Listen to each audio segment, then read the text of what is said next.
नमस्कार, स्वागत है आपका। मैं हूं आपके साथ अमृता चौरसिया।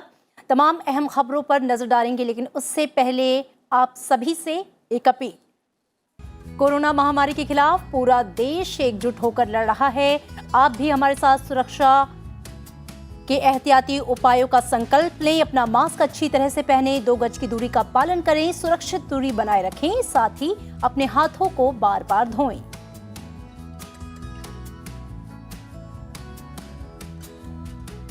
और आइए बुलेटिन की शुरुआत करते हैं। सबसे पहले बात और नजर हेडलाइंस पर। प्रधानमंत्री नरेंद्र मोदी ने राष्ट्र को समर्पित की नेशनल एटॉमिक टाइम स्केल और भारतीय निर्देशक द्रव्य प्रणाली। कहा, सर्टिफाइड रेफरेंस मटेरियल सिस्टम से भारतीय उत्पादों की गुणवत्ता सुधारने में मिलेगी मदद। नेशनल एनवायरमेंट स्टैंडर्ड लेबोरेटरी की रखी आधारशिला।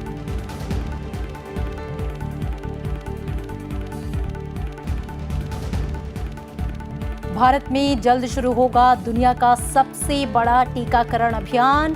प्रधानमंत्री नरेंद्र मोदी ने कोविड वैक्सीन विकसित करने में देश के वैज्ञानिकों और तकनीशियनों के योगदान पर जताया गर्व। कोविशील्ड और कोवैक्सीन को मिली है मंजूरी।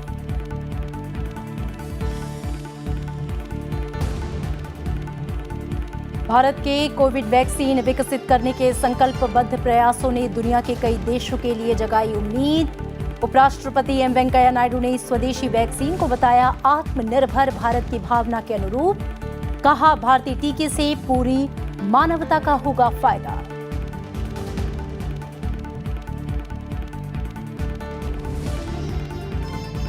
नए कृषि कानून को लेकर केंद्र सरकार और किसान संगठनों के बीच हुई 7वें दौर की बैठक। एमएसपी के मुद्दे पर गतिरोध बरकरार।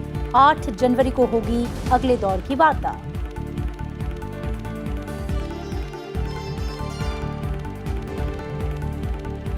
दिल्ली एनसीआर में अगले 24 घंटे तक रुक रुक कर होगी बारिश। मौसम विभाग ने जताया अनुमान, उत्तर भारत में 7 जनवरी से फिर शुरू होगी शीतलहर। पहाड़ी इलाकों में भारी बारिश और बर्फबारी के लिए ऑरेंज और येलो अलर्ट जारी।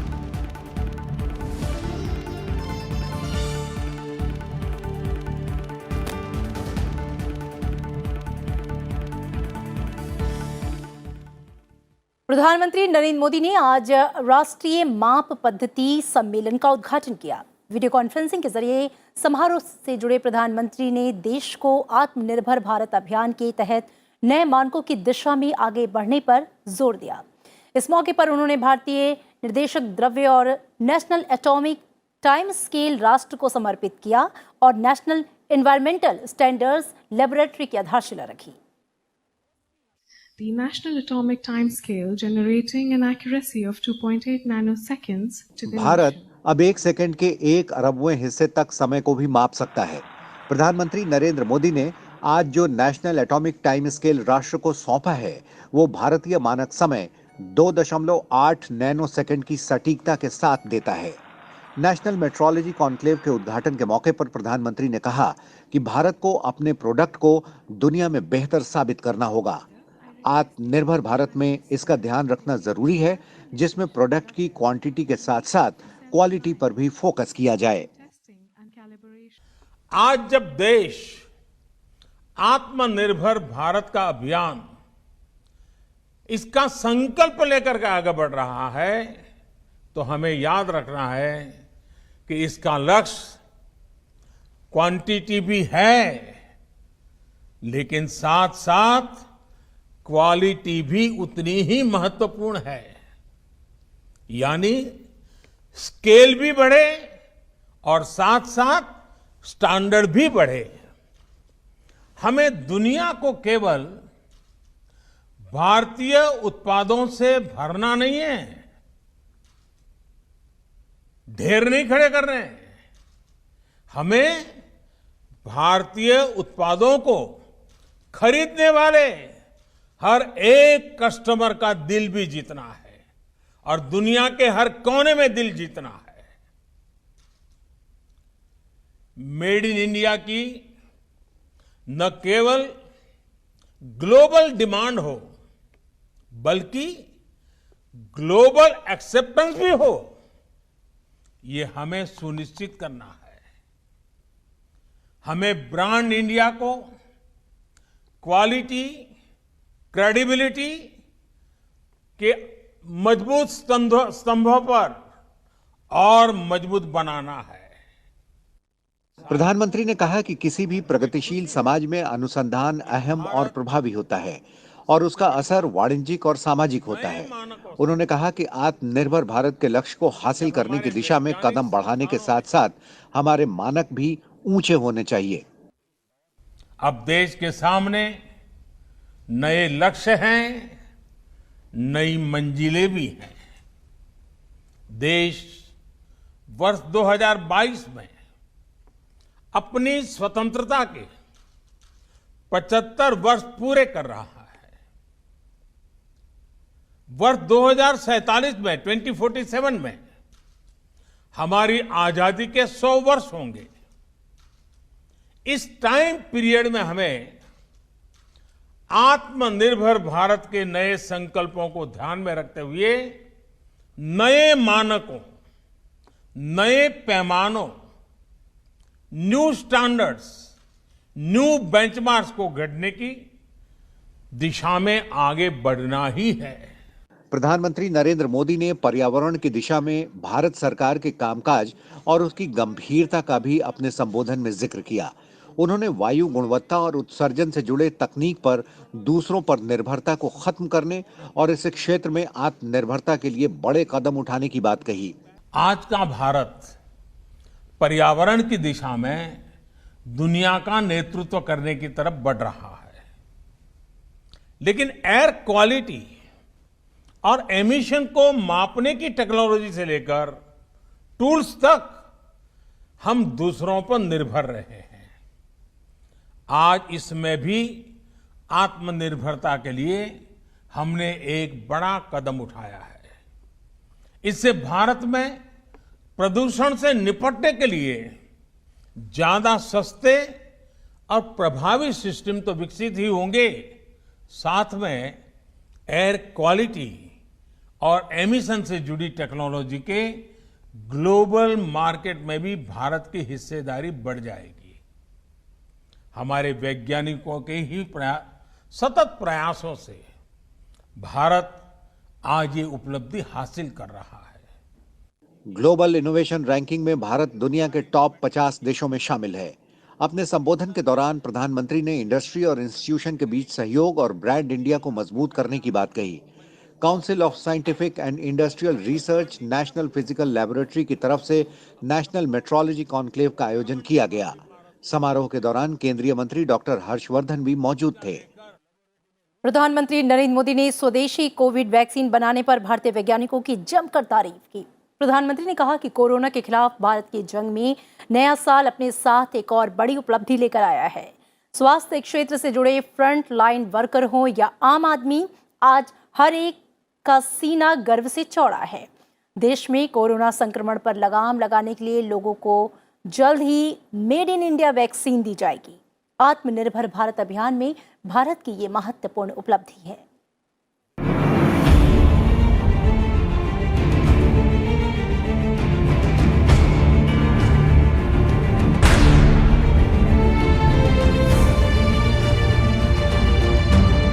भारत में जल्दी ही विश्व का सबसे बड़ा टीकाकरण अभियान शुरू किया जाएगा। कोविड शील्ड और कोवैक्सीन के लिए सीमित आपात इस्तेमाल की मंजूरी दिए जाने के एक दिन बाद प्रधानमंत्री नरेंद्र मोदी ने सोमवार को यह ऐलान किया। भारत में तैयार इन टीकों के लिए प्रधानमंत्री ने वैज्ञानिकों और तकनीशियनों की सराहना की।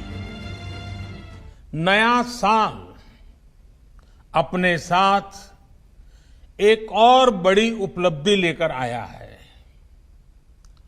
भारत के वैज्ञानिकों ने एक नहीं, दो made in India Covid vaccine विकसित करने में सफलता पाई है। भारत में दुनिया का सबसे बड़ा कोविड वैक्सीन प्रोग्राम भी शुरू होने जा रहा है। इसके लिए देश को अपने वैज्ञानिकों के योगदान पर बहुत गर्व है। हर देशवासी आप सभी वैज्ञानिकों का, टेक्नीशियनों का, सबका कृतज्ञ है। प्रधानमंत्री ने कहा कि वैक्सीन को विकसित करने में जुटे वैज्ञानिकों और वैज्ञानिक संस्थानों ने हर तरह की चुनौतियों का सामना करते हुए नई नई परिस्थितियों में समाधान तलाशे। प्रधानमंत्री ने कहा कि इस समर्पण ने देश में इन साइंस इंस्टीट्यूशंस के प्रति जागरूकता और सम्मान का एक नया भाव पैदा किया है। हमारे युवा आज CSIR जैसे संस्थानों के बारे में और ज्यादा जानना समझना चाह रहे हैं। इसलिए मैं चाहूंगा कि CSIR के वैज्ञानिक देश के ज्यादा से ज्यादा स्कूलों के साथ, छात्र छात्राओं के साथ संवाद करें।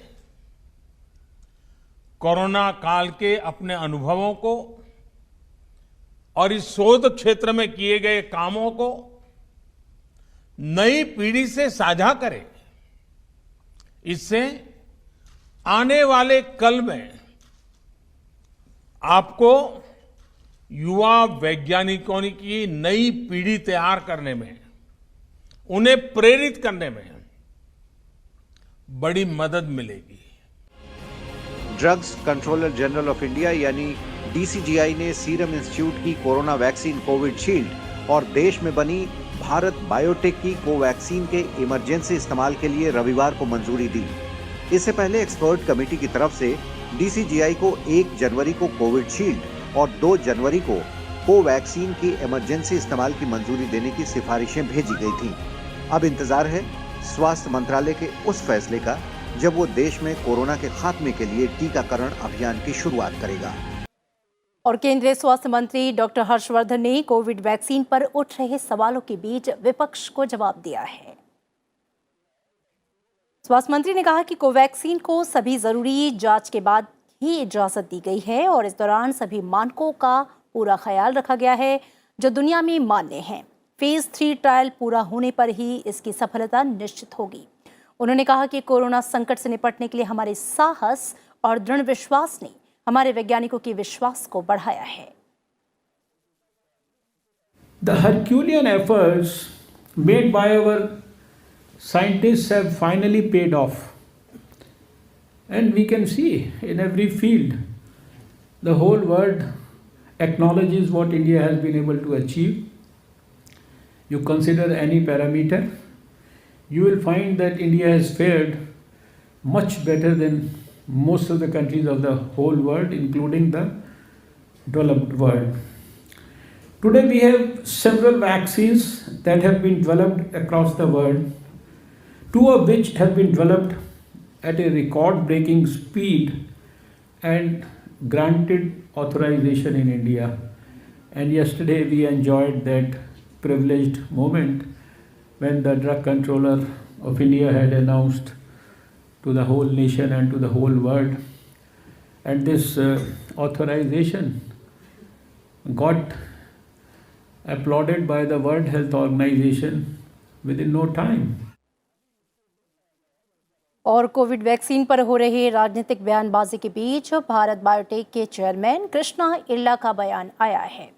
उन्होंने कहा कि भारत बायोटेक कई टीकों की निर्माता है और ये कहना गलत है कि हम डेटा को लेकर पारदर्शी नहीं हैं। उन्होंने कहा कि भारत बायोटेक अनुभवहीन कंपनी नहीं है, ये 123 देशों तक पहुंच चुकी है।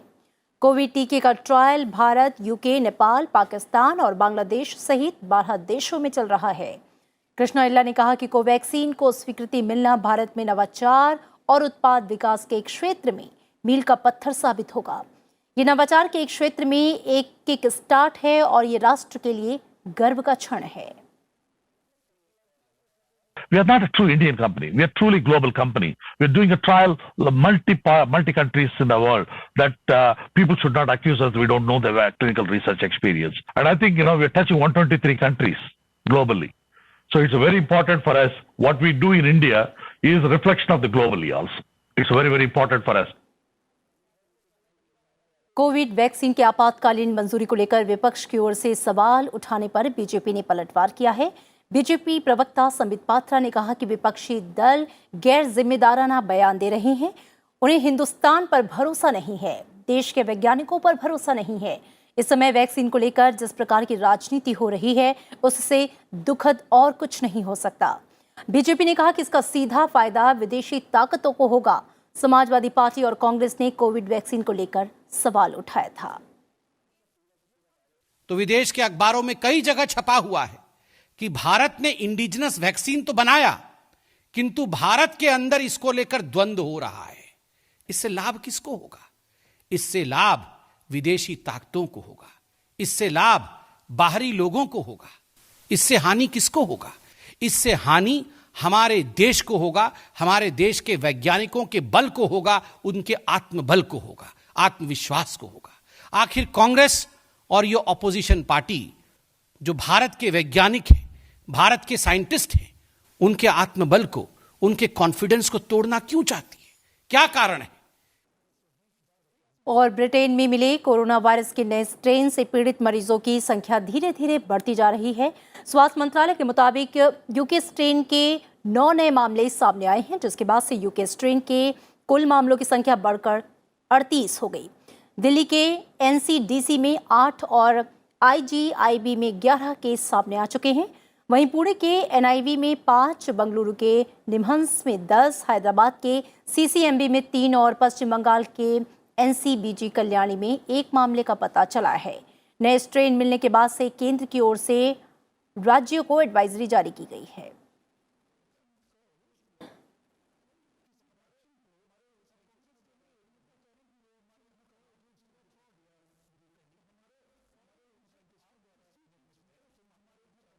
और भारत में अब तक कुल 99,46,000 रोगी ठीक हो गए हैं, जो कि दुनिया में अन्य देशों की तुलना में सबसे ज्यादा ठीक होने वाले मरीजों का आंकड़ा है। देश में सक्रिय मामलों की संख्या घटकर 2,44,000 से कम हो गई है। पिछले 11 दिनों में 1 करोड़ लोगों की जांच की गई। अधिक परीक्षणों के कारण पॉजिटिव दर घटकर 5.89% रह गई। देश में कोरोना से ठीक होने वाले मरीजों का आंकड़ा लगातार बढ़ता जा रहा है। पिछले काफी दिनों से दैनिक नए मामलों की तुलना में अधिक मरीजों के ठीक होने से सक्रिय मामलों में लगातार गिरावट हो रही है।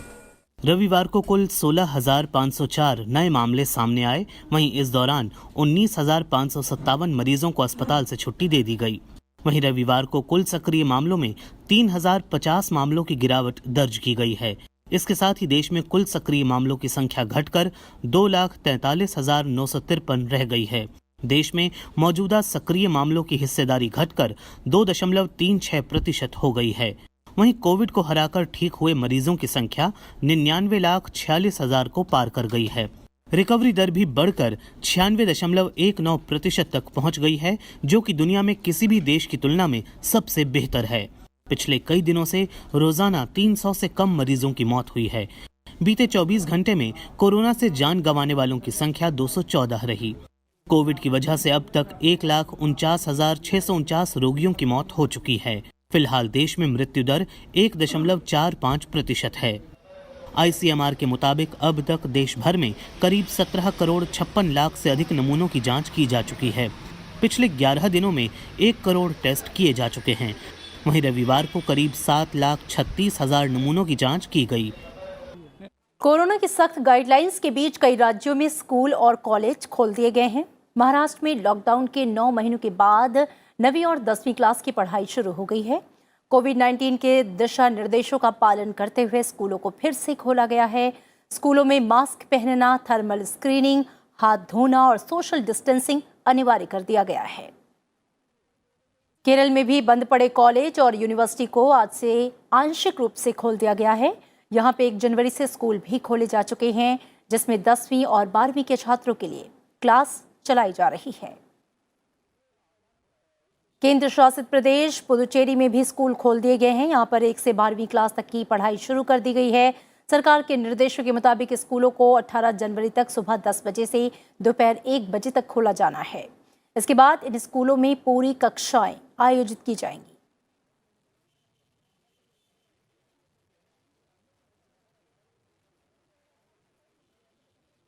कृषि कानूनों के महत्वपूर्ण मुद्दे पर केंद्र सरकार और किसान नेताओं के बीच आज 7वें दौर की बातचीत हुई। अब दोनों पक्षों के बीच 8 जनवरी को एक बार फिर से बातचीत होगी। कृषि मंत्री नरेंद्र सिंह तोमर ने उम्मीद जताई है कि अगली बैठक में कोई सकारात्मक समाधान जरूर निकल कर आएगा। कृषि मंत्री ने किसान नेताओं को भरोसा दिलाया कि सरकार उनकी समस्याओं के समाधान के लिए प्रतिबद्ध है। इससे पहले हुई बैठक में 4 में से 2 मुद्दों पर सहमति बनी थी। किसान यूनियन के साथ चर्चा हुई और भारत सरकार के 2 कानून नए और 1 संशोधन, ऐसे जो 3 कानूनों के बारे में चर्चा चलती है, उस पर हम लोग चाहते थे कि यूनियन क्लॉज वाइज चर्चा करें, जिससे कि उसमें से रास्ता निकालने में आगे बढ़ सके। इसी पर बात चलती रही। थोड़ा बहुत बात एमएसपी पर भी हुई, लेकिन आज हम कोई निर्णय तक नहीं पहुंच सके और इसलिए यूनियन और सरकार दोनों ने मिलकर तय किया कि 8 तारीख को पुनः 2 बजे बैठेंगे और इस चर्चा को आगे बढ़ाएंगे। चर्चा में स्वाभाविक रूप से माहौल अच्छा था, लेकिन एक्ट रिपील पर अड़े रहने के कारण कोई रास्ता बन नहीं पाया। लेकिन मुझे आशा है कि जिस प्रकार की बातचीत आज हुई है, उस हिसाब से अगली बैठक में सार्थक चर्चा होगी और संभवतः हम लोग समाधान तक पहुंच पाएंगे। और संसद की लोक लेखा समिति की आज एक अहम बैठक हुई। समिति की अध्यक्षता कांग्रेस सांसद अधीर रंजन चौधरी कर रहे थे। सीएजी रिपोर्ट के आधार पर माइक्रो और स्मॉल एंटरप्राइजेस के लिए क्रेडिट गारंटी फंड ट्रस्ट की कार्यप्रणाली पर सूक्ष्म, लघु और मध्यम उद्यम मंत्रालय के प्रतिनिधियों ने समिति को जानकारियां दी। सूक्ष्म और लघु उद्यम क्षेत्र के लिए क्रेडिट गारंटी फंड योजना सरकार द्वारा सूक्ष्म और लघु उद्यम क्षेत्र को कोलेस्ट्रॉल फ्री क्रेडिट उपलब्ध कराने के लिए शुरू की गई थी। मौजूदा और नए उद्यम दोनों ही योजना के तहत कवर होने के लिए योग्य हैं। सूक्ष्म, लघु और मध्यम उद्यम मंत्रालय, GOL और भारतीय लघु उद्योग विकास बैंक ने सूक्ष्म और लघु उद्यमों के लिए क्रेडिट गारंटी फंड योजना को लागू करने के लिए माइक्रो और लघु उद्यमों के लिए क्रेडिट गारंटी फंड ट्रस्ट नामक एक ट्रस्ट की स्थापना की। 31 मार्च 2019 तक ट्रस्ट ने 1,51,484 करोड़ रुपए के 29.79 लाख गारंटी कवर जारी किया।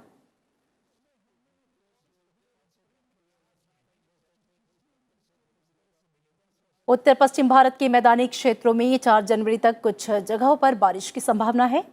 इससे ठंड में इजाफा हो सकता है। राजधानी दिल्ली में रविवार को हुई भारी बारिश के बाद से आज सुबह घना कोहरा छाया रहा।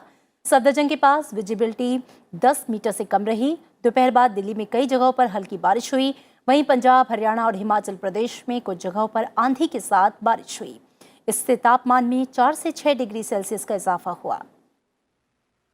बाकी जो वेस्टर्न डिस्टर्बेंस का जो एक्टिविटी चल रहा है, तो जैसे बोले थे पंजाब, हरियाणा, दिल्ली, पश्चिम उत्तर प्रदेश, ये सारा जगह में एक्टिविटी हो रहा है। लेकिन जो पीक एक्टिविटी आज और काल जो है रहेगा मेनली वेस्टर्न हिमालयन, जो हमारा पश्चिम हिमालय का जो पहाड़ी इलाका है, जैसे जम्मू कश्मीर, हिमाचल प्रदेश, उत्तराखंड, उसमें एक्टिविटी नहीं हुआ इंटेंस अभी तक। तो वो शुरू हो रहा है आज। हैवी रेन स्नो आज उम्मीद है सारा एरिया में, कल भी है। और जो बाकी प्लेन से पंजाब में अभी तक हैवी रेनफॉल नहीं हुआ, लेकिन आज हो जाएगा शाम को, आज और कल सुबह। दिल्ली में लाइट टू मॉडरेट रेन रहेगा। अभी जो इंटेंस हुआ था कल, ऐसे वाली होने वाली बात नहीं है। और क्लाउडी वेदर रहेगा। आज नाइट में एक स्पेल अगर ड्रिजिल हो जाए वही है, और कल भी होगा ड्रिजिल। और इधर जम्मू और कश्मीर, लद्दाख, गिलगित बाल्टिस्तान में कई जगहों पर भारी बर्फबारी हो रही है। हिमपात और भूस्खलन की वजह से श्रीनगर जम्मू राष्ट्रीय राजमार्ग बंद हो गया। जवाहर सुरंग और बानिहाल के दोनों तरफ हुई बर्फबारी की वजह से कश्मीर घाटी समूचे भारत से कट गया। सड़कों पर बर्फ हटाने का काम जारी है। मौसम विभाग ने वरिष्ठ वैज्ञानिक RK जेनामणि ने 7 जनवरी के बाद तापमान में गिरावट के संकेत दिए हैं। और आज लुई ब्रेल की जयंती है। 4 जनवरी 1809 को जन्मे लुई ब्रेल ने नेत्रहीनों के लिए ब्रेल लिपि का आविष्कार किया। ब्रेल लिपि नेत्रहीनों को पढ़ने के साथ साथ लिखने में भी मदद करती है। महज 8 साल की उम्र में एक हादसे में अपनी आंखें गंवाने के बाद लुई ब्रेल ने इस लिपि का आविष्कार किया। हर साल 4 जनवरी को ब्रेल दिवस के तौर पर मनाया जाता है।